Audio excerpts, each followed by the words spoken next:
Dear students, आज की इस क्लास में हम पढ़ेंगे इंटीग्रल कैलकुलस में सबसे ज़्यादा यूज होने वाली कर्व या वक्र के बारे में, यानी कर्व की इक्वेशन और उसकी ग्राफ कैसी होगी उसको हम समझेंगे।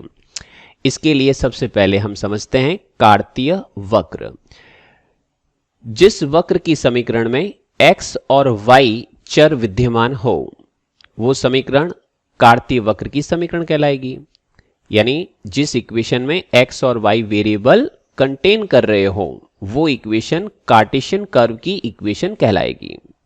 ठीक है, अब इन कार्टेशियन कर्व के अंदर सबसे पहले हम लाइन या जो रेखा है उसका कार्टेशियन फॉर्म क्या होगा उसको समझते हैं।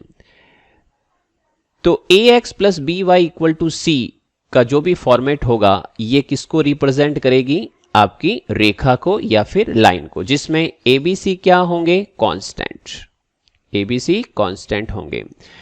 इसका ग्राफ कैसे बनाया जाए? तो कोई भी इक्वेशन हमें लाइन की दे रखी हो तो उसको ग्राफ में प्लॉट करने का सबसे सिंपल तरीका होता है कि आप इस लाइन में x अक्ष पे और y अक्ष पे आप उसके कोऑर्डिनेट फाइंड कर लो जहां पे ये इंटरसेक्ट हो रही है।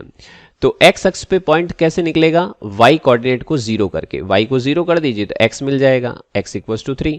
और y एक्सिस पे x कोऑर्डिनेट को जीरो करिए, y कोऑर्डिनेट मिल जाएगा। और इन दोनों पॉइंट को ग्राफ में प्लॉट करके उसको मिला दीजिए तो आपके पास में रेखा ग्राफ में प्लॉट हो जाएगी।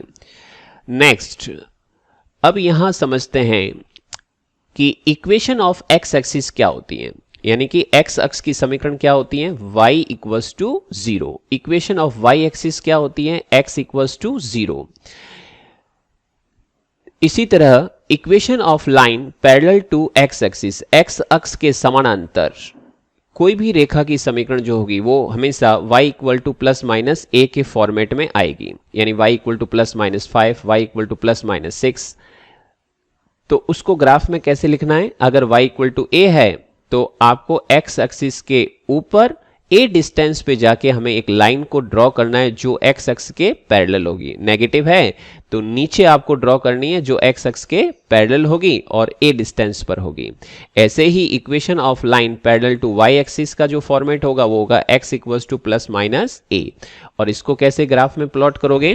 x इक्वल्स टू a, यानी जो ओरिजिन दे रखा है इससे आप इस साइड में a डायरेक्शन a डिस्टेंस पर आओगे और एक लाइन को आपको खींचना है किसके पैरेलल? y एक्सिस के। और अगर माइनस a है यानी x equal to minus a तो ओरिजिन से आपको लेफ्ट में आना है a डिस्टेंस पर और y एक्सिस के पैरेलल आपको एक लाइन ड्रॉ कर देनी है। नेक्स्ट अपन समझते हैं सर्कल यानी वृत्त। वृत्त का कार्तीय रूप ये होगा। वैसे ये सर्कल की स्टैंडर्ड इक्वेशन होती है। ठीक है, x square plus y square equal to A square एक वृत्त को, एक सर्कल को रिप्रेजेंट करती हैं। और कैसे सर्कल को? जिसका सेंटर यानी केंद्र 0 0 होगा और रेडियस जो है वो आपकी a के इक्वलेंट होगी। तो ग्राफ में 0 0 कहां होता है? यहां पर a डिस्टेंस, यानी ये a डिस्टेंस और इसका एक सर्कल ड्रॉ कर दीजिए। ठीक है, ये सर्कल के बारे में आप लोग ध्यान रखें। नेक्स्ट, पैराबोला, जिसको बोलते हैं हम परवलय। परवलय की जो मानक रूप में समीकरण होती है, पैराबोला की जो स्टैंडर्ड इक्वेशन होती है वो 4 होती हैं। पहली ये होती है y square equal to 4ax, जिसकी ग्राफ कुछ इस टाइप से रखनी है। इसको यहां पर इस केस में इसको बोलते हैं शीर्ष, वर्टेक्स। और ये जो a,0 है इसको बोलते हैं अपन नाभि या फिर फोकस। ठीक है, और a डिस्टेंस अगर ये है तो इसके जस्ट a डिस्टेंस ये लेते हो और यहाँ पे एक लाइन ड्रॉ करते हो तो x equal to minus of a जो है वो इस पैराबोला की क्या बन जाएगी? डायरेक्ट्रिक्स यानी कि नियता। Okay, next, y square equal to minus of 4x, ये अपनी सेकंड पैराबोला। और इसकी ग्राफ जस्ट इसको उल्टा कर दो, यहाँ पे इस डायरेक्शन में लेके आ जाओ तो ये जो फोकस है वो यहाँ पे आ जाएगा माइनस a0। डायरेक्ट्रिक्स जस्ट उस ऑपोजिट डायरेक्शन में, जैसे ये माइनस a है तो ये प्लस a यहाँ पे ड्रॉ करोगे तो x इक्वल्स टू a, इसकी क्या बन जाएगी? नियता या फिर डायरेक्ट्रिक्स। और ये तो इसका शीर्ष है ही है। Next, x square equals to 4ay, ये थर्ड पैराबोला और इसकी शेप कुछ इस टाइप से रखनी है। ठीक है, यू शेप में।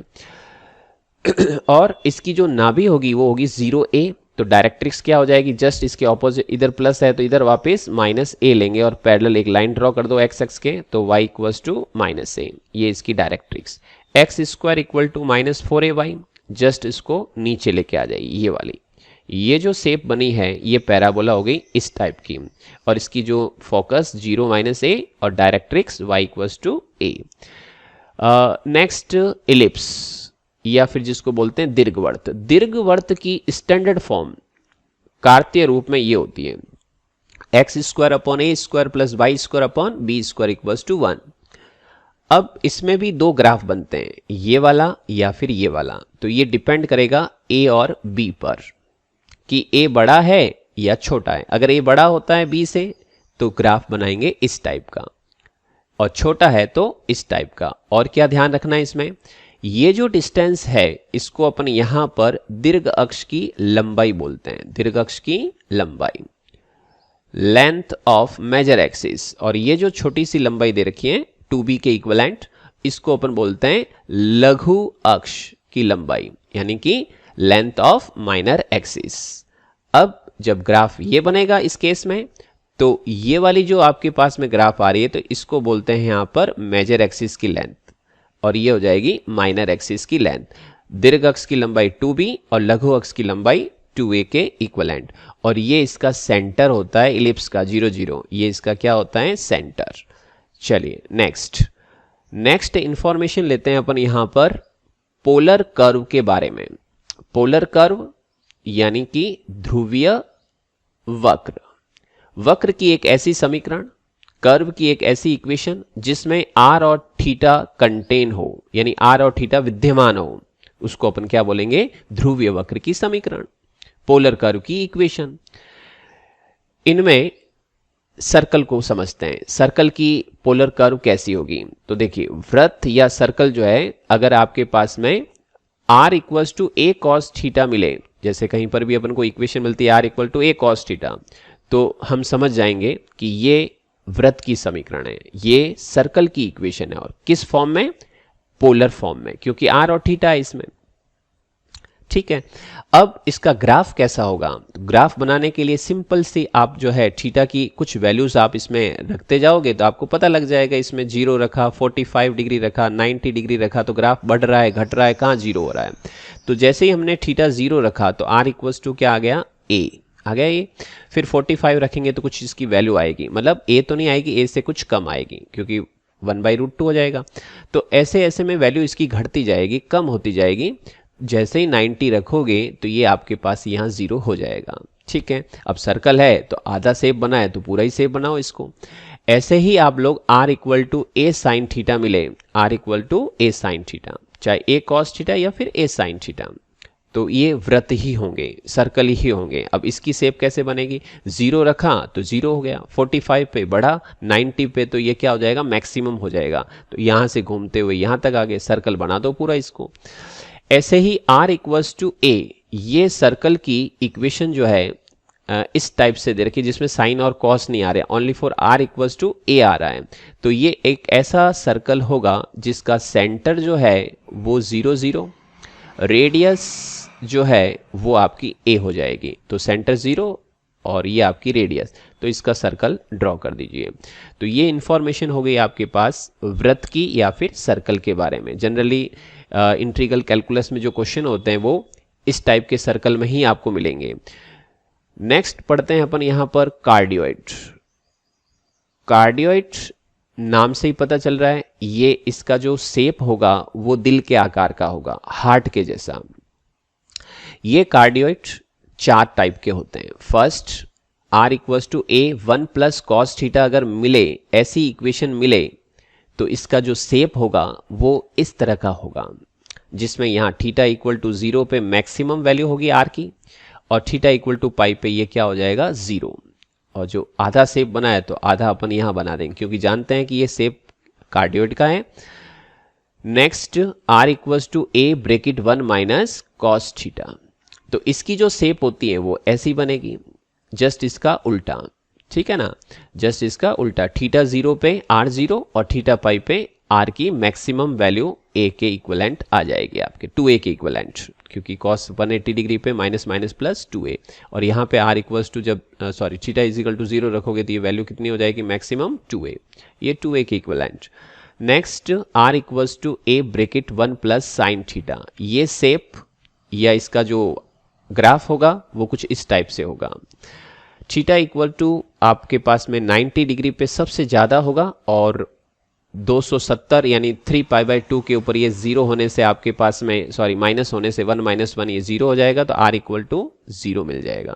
तो ये शेप आप थोड़ा ध्यान रखें।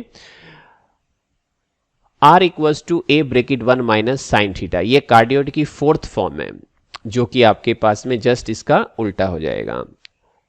Next lemniscate, lemniscate R square equal to A square cos 2 theta के रूप में मिलती हैं।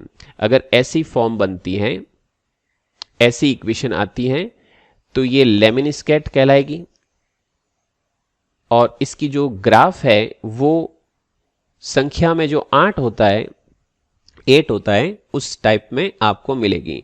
इसको इनिशियल लाइन बोलते हैं यहाँ पर, ये इसका पोल है, और इसमें यहाँ पे थीटा इक्वल टू 0 पे ये a डिस्टेंस और 180 पे ये माइनस ऑफ a डिस्टेंस, और दूसरा थीटा इक्वल टू 0 से ये फिनिश कहाँ होगी, थीटा इक्वल टू π/4 पे, और ये जो लाइन होती है वो थीटा इज इक्वल टू 3π/4 होती है। तो लेमिनिस्कैट के बारे में इतनी जानकारी आपको होनी चाहिए कि इसकी इक्वेशन कैसी होती है और इसका ग्राफ कैसा होता है। नेक्स्ट पढ़ते हैं अपन पैरामेट्रिक कर्व, प्राचलिक वक्र, यानी कि जो भी इक्वेशन आपको दी जाए वो प्राचलिक वक्र की समीकरण है, कैसे पता लगाएं। तो पहली चीज तो इसमें क्या होगा, इसमें x और y होंगे, x और y होंगे, यानी दो इक्वेशन दे रखी होगी। इन दोनों में x जो डिपेंड करेगा, मान लो थीटा पे डिपेंड है तो y भी थीटा पे ही डिपेंड करेगा। अगर ये x t पर डिपेंड है तो y भी t पर ही डिपेंड होगा। तो इस तरह का अगर कोई भी फॉर्मेट मिलता है दो इक्वेशन का, जिसमें x और y किसी तीसरे वेरिएबल पर, थर्ड वेरिएबल पर डिपेंड है, ठीक है ना, तो ऐसी इक्वेशन प्राचलिक वक्र की समीकरण कहलाएगी, पैरामेट्रिक कर्व की इक्वेशन होगी। और इनमें जो सबसे इंपॉर्टेंट है वो है साइक्लॉइड। साइक्लॉइड भी दो टाइप के होते हैं। ये पहली टाइप की साइक्लॉइड होगी जिसमें दोनों के ये जो साइन है नेगेटिव होंगे, तो इसकी जो शेप आएगी वो कुछ ऐसे याद रखना आप लोग, ये कर्व है ना इस टाइप से चलती है। और क्या ध्यान रखना है इस कर्व के अंदर, वो आपको ये ध्यान रखना है, इस पॉइंट पर थीटा इज इक्वल टू 0, इस पे पाई 2 पाई, ये पाई 2 पाई 3 पाई 4 पाई ऐसे चलते हैं थीटा के अकॉर्डिंग। और उस थीटा की वैल्यू को अपन x और y में रखेंगे तो कोऑर्डिनेट मिल जाएंगे अपन को। जैसे थीटा 0 रखा तो यहाँ पर थीटा 0 रखोगे, ये 0 रखोगे तो x भी 0 और y भी आपका 0। तो पहला पॉइंट आपको थीटा इक्वल टू 0 पे, ये दूसरा पॉइंट ये बीचों बीच में थीटा अगर पाई रखोगे तो a pi 0, theta is equals to 2 pi तो 2a पाई 0। और ये जो हाइट है, ये हाइट क्या होती है y, तो y की वैल्यू यहाँ पे मिल जाएगी, पाई रखोगे यहाँ पर तो a और ये 1 और 1 2 यानी 2a आ जाएगी। इसी टाइप से दूसरी साइक्लॉइड आप लोग ध्यान रखें, ये वाली x equal to a bracket theta plus sine theta और y equal to a bracket 1 minus cos theta. यहाँ पे प्लस है और यहाँ पे माइनस है, तो ध्यान रखें स्पेशली इक्वेशन और उसकी ग्राफ को ध्यान में रखना है। देखिए वही वापस थीटा 0 पाई ऐसे चलोगे, और ये जो साइक्लॉइड होती है वो उल्टी होती है, ऐसे चलती है, ठीक है। थीटा 0 यहाँ पे पाई, यहाँ पे 2 पाई, यहाँ पे 3 पाई ऐसे चलोगे आप लोग, और इधर आओगे तो माइनस में, तो theta 0 theta pi theta minus pi. और इन पॉइंट्स के ऊपर आप कोऑर्डिनेट भी फाइंड कर सकते हो। तो ए कोऑर्डिनेट क्या होगा, थीटा इक्वल्स टू पाई यहाँ रखोगे तो एक्स कोऑर्डिनेट क्या आ जाएगा, ए पाई। पाई यहाँ रखोगे तो y कोऑर्डिनेट क्या आ जाएगा, 2a। इसी तरह से माइनस पाई यहाँ और यहाँ रखोगे तो ये पॉइंट भी मिल जाएगा।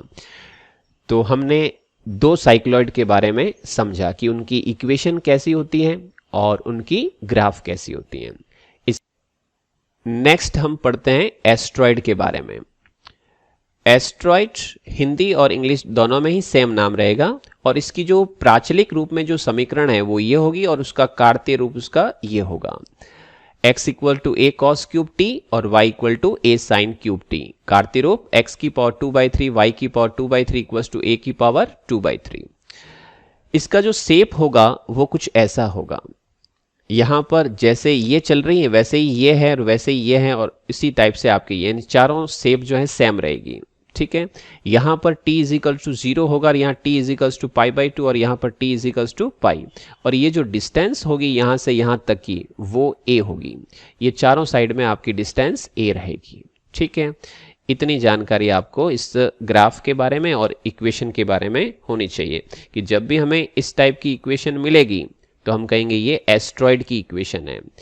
अगर ये इक्वेशन मिलती है तो भी अपन क्या कहेंगे, ये एस्ट्रॉयड की इक्वेशन है, और दिमाग में अपने रहेगा कि ये इसकी शेप रहती है। नेक्स्ट ट्रैक्ट्री, ये जो इक्वेशन है वो पैरामेट्रिक फॉर्म में ये रहती है, x equals to a cos t plus log 10t/2 and y equals to a sin t। x equals to a bracket cos t plus log 10t/2 and y equal to a sin t। और इसकी जो graph बनती है वो कुछ ऐसी बनेगी, वही t इजिकल टू 0 t π/2 और t इजिकल्स टू पाई, ये तो आपके पास में t की वैल्यू, इसके अकॉर्डिंग ग्राफ बढ़ेगा फिर घटेगा, और जैसा ऊपर बन रहा है वैसा ही ग्राफ नीचे बनेगा। डायग्राम बनाने में हो सकता है ऊपर नीचे दिख रहा हो, बट ये शेप ऊपर और नीचे सेम रहेगी। ठीक है, और यहां पर t इजिकल्स टू 0 रखोगे तो आपके पास में ये ग्राफ इनफाइनाइट की तरफ चलती जाएगी, पाई रखोगे तो ये इनफाइनाइट की तरफ चलती रहेगी। जैसे ही π/2 रखोगे तब आपके पास में ये कोऑर्डिनेट आपको मिलेंगे इसमें। तो t इजिकल टू π/2 पे x कोऑर्डिनेट तो हो जाएगा आपका 0, t इक्वल्स टू π/2 रखकर, और यहां रखोगे तो ये a आ जाएगा, तो 0, a इसके कोऑर्डिनेट होंगे।